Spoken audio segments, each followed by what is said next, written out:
कविताको शीर्षक छ 250। राजवल्लभ कोइरालाद्वारा लिखित।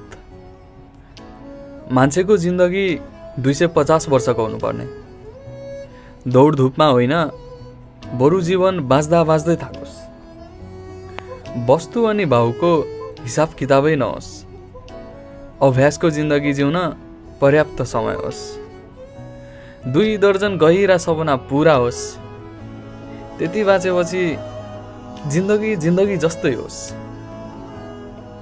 त्यत्रो 84 लाख योनि जन्म पार गरेर मानिस चोला पाएपछि सबैको औसत आयु कम्तीमा 250 वर्ष होस्। धन्यवाद।